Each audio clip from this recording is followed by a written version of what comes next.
Bethesda's first expansion for Starfield, Shattered Space, is out, and you might not have even noticed. There hasn't been much noise around it, and I actually think that Bethesda should be grateful for that, because Shattered Space is not good. It is also very much not worth $30. We're talking about a 6-hour main campaign, about 8 to 9 hours if you do some side quests, maybe some more if you explore some other possibilities and do some exploring of the handcrafted area in the game. But none of what is there is of high enough quality for that time period to justify that price tag. If you aren't aware, Shattered Space is a return to the traditional Bethesda expansion model, at least when it comes to taking the player to a new region, kind of having everything self-contained. In the case of this expansion, you're going to the home planet of the Va'ruun, the most interesting faction in the main game in my opinion that wasn't a full-fledged faction with a quest line in the end. And just like something like Point Lookout, Far Harbor, Shivering Isles, Nuka World, I guess, this is a handcrafted space where everything takes place, and it would be a trial by fire in my opinion for Bethesda to prove that they can still deliver on a very classic Bethesda style expansion,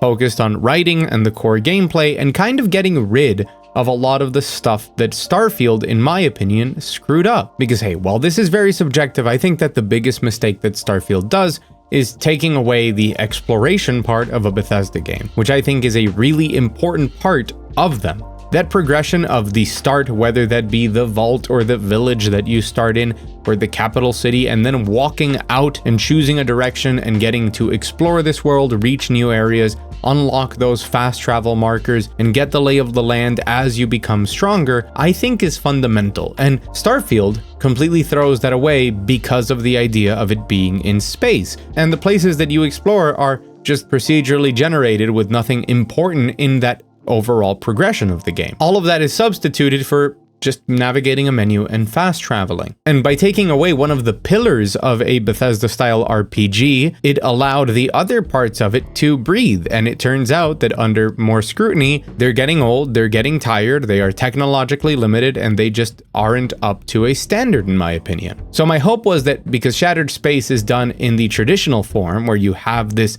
self-contained region, but it's all handcrafted for you to explore, by returning that feeling of exploration, we would see how Bethesda was doing. Turns out, pretty poorly. So let me start off with the positive that I have for this expansion. I think that the dungeon design is good and is improved from previous Bethesda games in the same line as Starfield. If you liked some of the more set-piece style dungeons and quests in base Starfield, you will enjoy them here as well. Think things like the entire Vanguard questline, or things like the Crimson Fleet, and some of the bigger set-piece moments, as for example the ending of the Crimson Fleet, or the clone mission, or the time warp mission, that sort of stuff. They still push hard on that with unique gimmicks and puzzles in the dungeons, and spectacle in certain things. And that is my only positive, and I'm very sorry to say that. Now, I know that I historically don't talk too much about story in my reviews, but I really can't dance my way around it this time. I thought that the Va'ruun was an interesting faction because they kind of nailed this feeling of mystery in base Starfield to make them crazy enough but still believable enough to fit in this universe. Crazy religious cultists that worship the Great Serpent. It's just the right type of insanity that you can either take further into insanity or find a way to ground and make it feel like, oh wow, the Great Serpent is like a real thing, and kind of really opens the imagination to what they could do with it. Turns out that the Va'ruun were much better left to our imagination than actually explained, because once the mystery is revealed, once you get to actually interact with these people, to sit in front of them and their political hijinks, it's just kind of standard. It also doesn't feel like it has too much of an identity or too much depth. So it's not tongue-in-cheek and sarcastic and like poking criticism at religious institutions or structures, but it's also not going all the way there in creating a really believable religious system and giving all of the backdrop and the context for who they are and what they are and why they are. To put it into perspective, I still think that the best character related to House Va'ruun is Andrea. I played on a save file with Andrea, as my wife through this, and she does have quite a bit of dialogue and interactions, maybe not of much consequence, but she does like chime in, and she still presents House Faroon with this mystery and intrigue where every little detail that she gives about what life as a Varoon is interesting, but everybody else doesn't. It just feels like a mishmash of politics and religion in the way that you've seen it before, and with how interesting religion can be as a backdrop, as a setting for a story, I really think that they dropped the ball with the Varoon. The main storyline here revolves around the sacred citadel where the high governors of the Varoon are, but that's been time locked away, phased out of reality through some crazy experiments, and that features a twist later on that I think you can see coming from about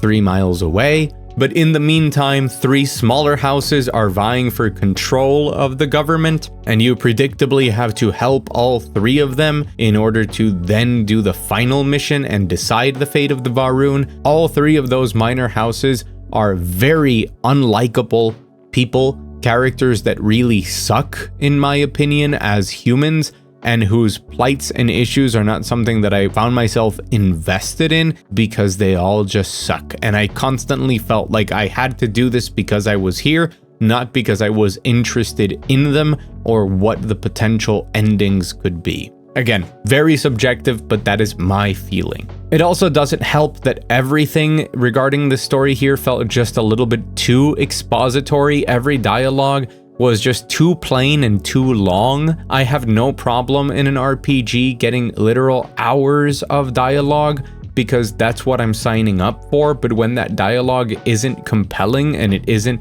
around topics that I'm actually interested in or ever explained why I should care, I don't enjoy it. To me, this is the biggest letdown of the DLC because, once again, I was really excited to get to know this faction, and I felt like it disappointed me on every level.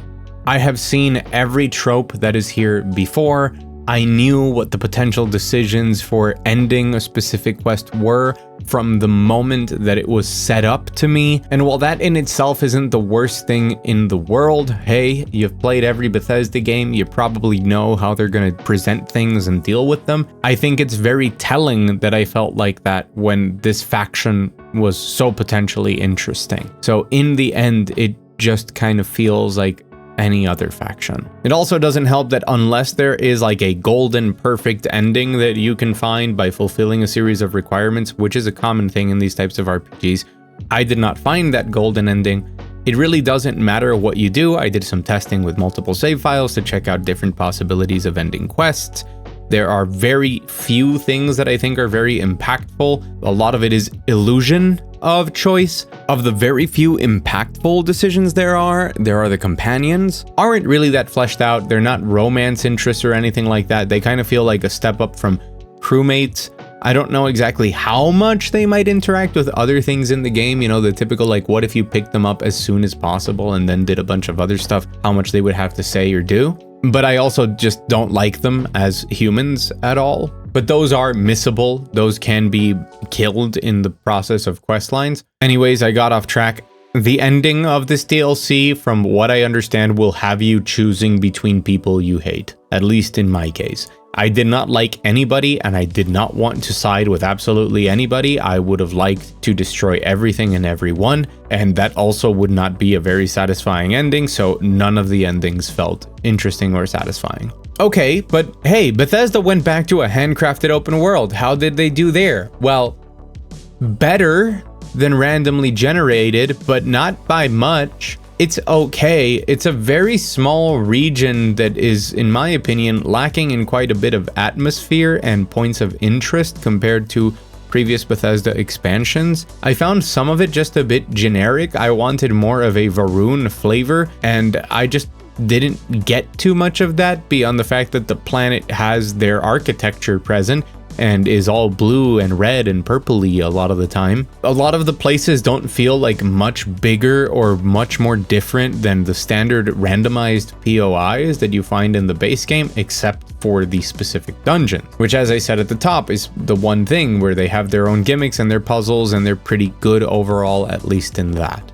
So that handcrafted open world is there, but it didn't blow my socks off. It wasn't like Bethesda coming back after all of the criticism for the procedurally generated open world and saying, this is our A game. This is how well we can make our open world design, our sense of exploration moving from POI to POI, and the environmental storytelling, everything you love. Look, it's all back. That didn't feel like that at all. It kind of just felt like Starfield, but a little bit more logical and coherent. So now I did mention that the story feels like it drags on, and that kind of feels the same with combat here. Now, at least the story elements here can be more or less saved in the RPG sense that, from my experience, there were quite a lot of different options present of things like intimidation or different background checks or persuasion checks. So you could kind of move through quests a little bit differently or expedite certain things depending on your RPG-ness, but that is not something that is present in the combat. I do not think it's a controversial statement to say that the combat in Starfield is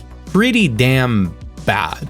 And Shattered Space is just worse because there's more of it and for longer periods of time. There's a couple of new beast-like enemies that really don't vary from anything else in the game, but the one big difference is that you now have soldiers that teleport. They disappear and teleport and can stun you and can also kind of teleport you as well while doing damage in an unavoidable fashion. And this being the big thing is horrible. They actually promoted melee being more viable or being given more attention in this expansion, which I think was promoted by a madman, because if you go melee here and you are chasing constantly teleporting enemies that disappear from your field of view and then shoot you, how is that fun? And it really just highlights that a lot of Starfield's combat boils down to a shooting gallery or a pressing W and clicking gallery in the case of a melee build while spamming your heal key.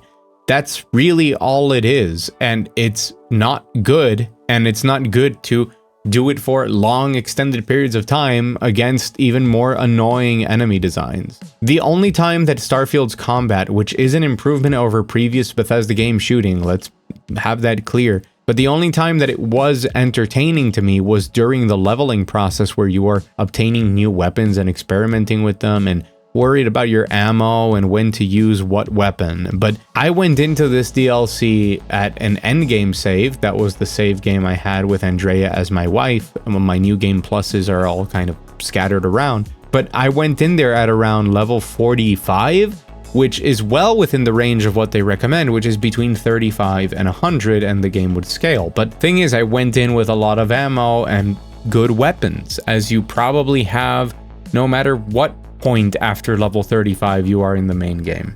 During my playthrough, I did not find weapons or gear that were stronger than the things I had brought with me. The new weapons and the new armor were not really cool. I played with it just to test it out, and there was nothing really impressive there. And by the time you are comfortable with your loadout and you have ammo and things like that, Starfield's combat really just boils down to pressing either forward or backward and shooting.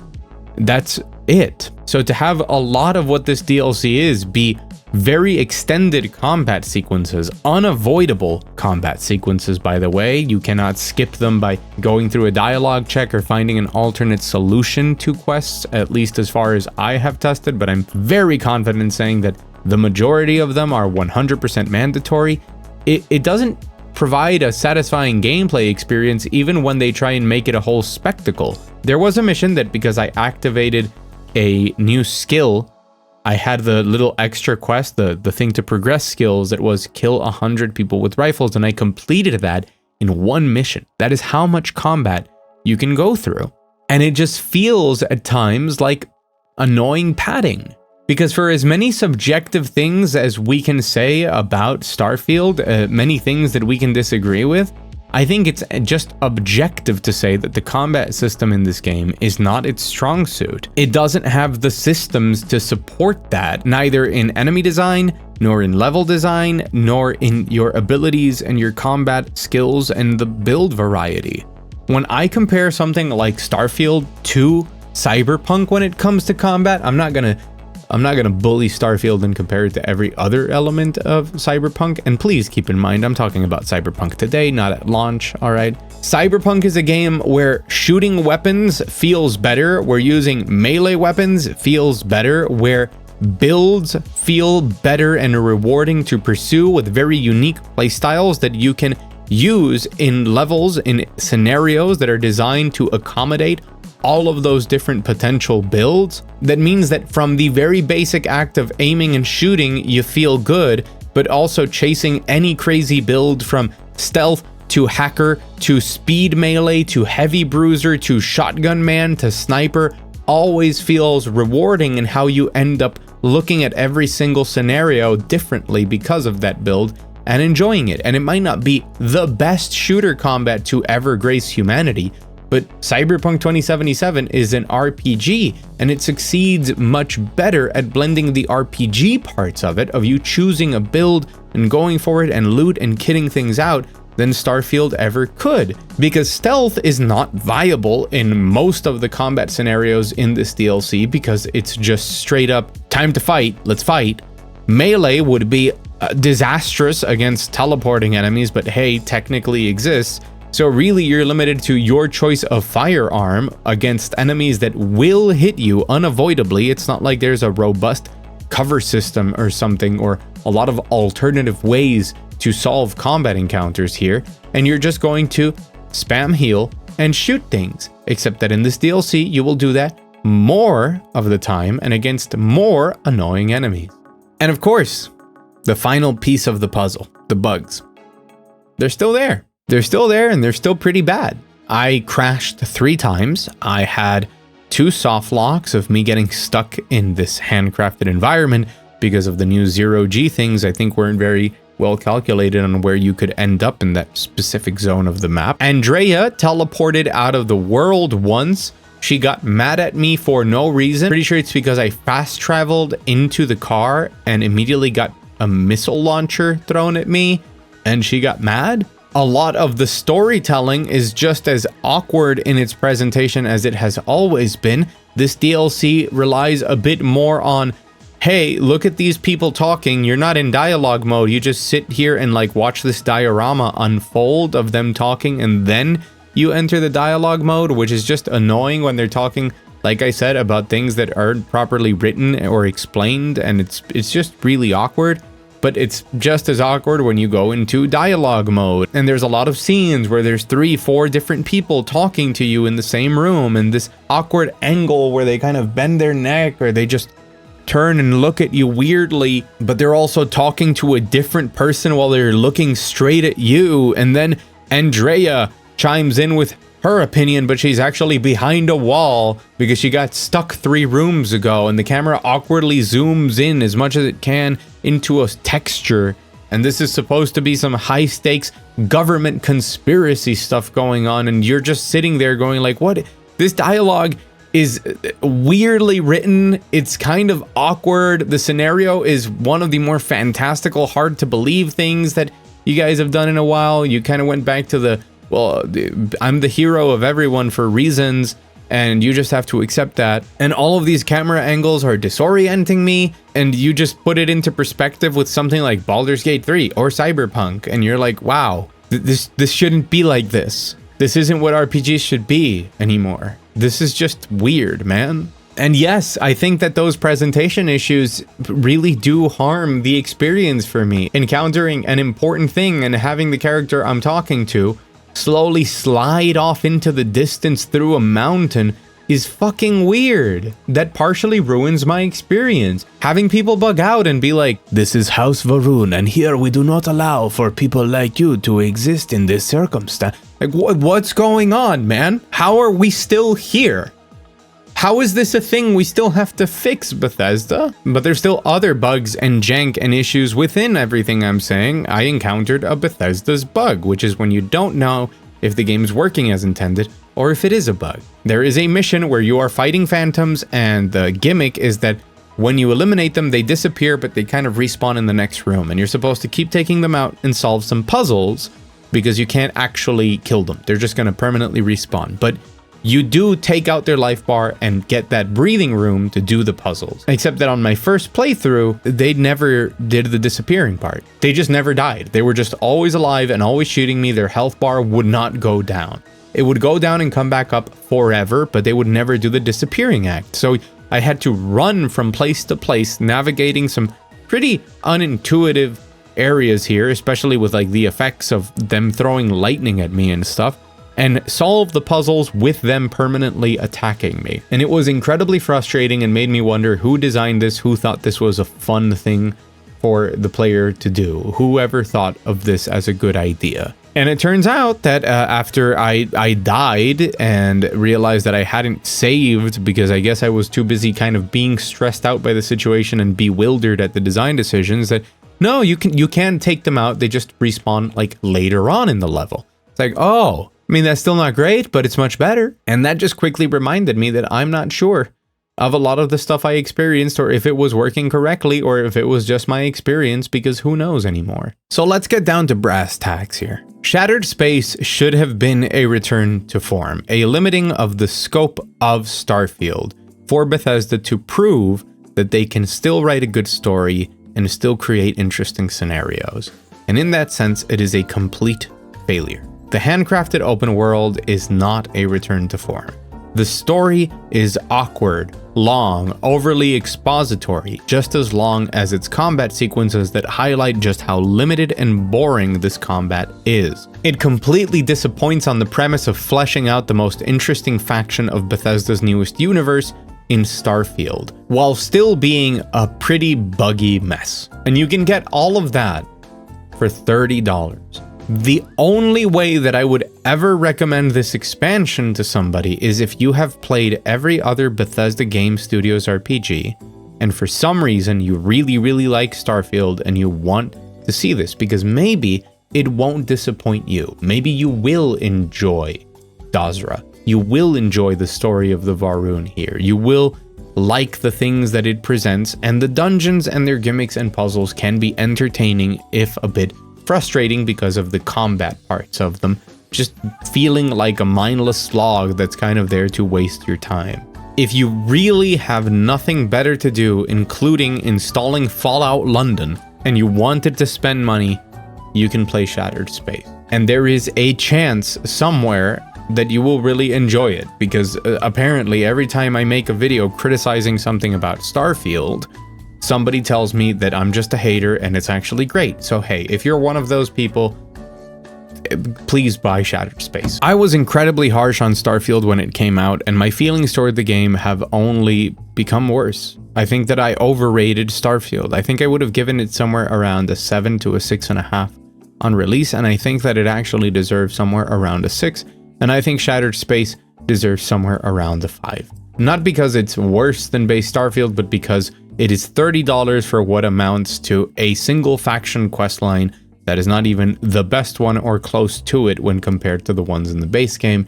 It's pretty middle of the road. And as a trial by fire of Bethesda being able to recapture some of their classic design, it bodes very badly for the studio and has made me lose any faith that Fallout 5 or Elder Scrolls 6 are really doing anything meaningful if they are following this.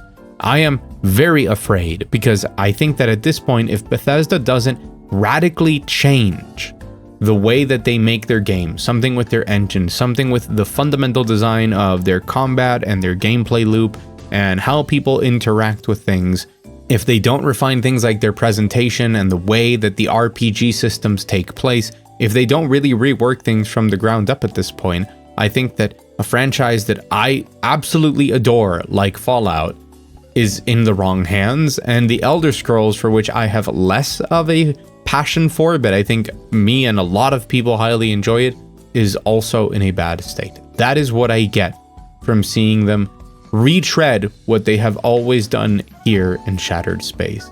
If you're looking for something that reminds you of Bethesda-style RPGs, but with actual innovation, like pushing the genre forward in a sense, just go play Cyberpunk 2077 Phantom Liberty, which I'm pretty sure that you can find on sale for the same price as the Shattered Space DLC.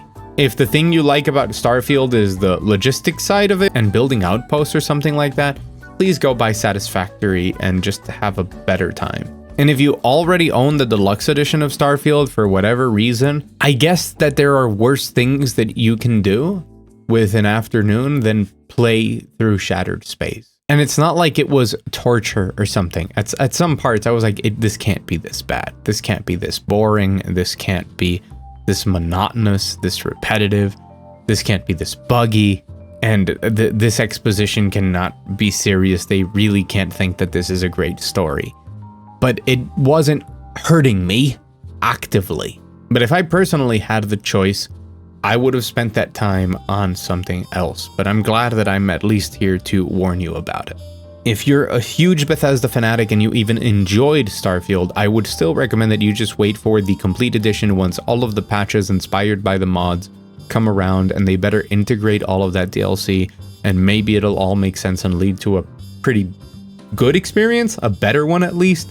So even then, I would recommend you steer away. So I've been Mug. I do not recommend Shattered Space, pretty much as you have already seen under any circumstance. I do recommend that you like this video if you enjoyed it, and that if you want more from me, to subscribe to the channel. Because then you get my video essays on the industry, my takes on the latest news, my reviews, and my retrospectives, all for the price of free. However, if you do want to support what I do, you can head on over to the Patreon and become a part of the $1 patron wall. It's called that way because there's only one tier, $1, and everybody up on that wall supports what I do every single day. For more info, check the link in the description. Thank you so much for watching, truly. And as always, I'll see you again very soon.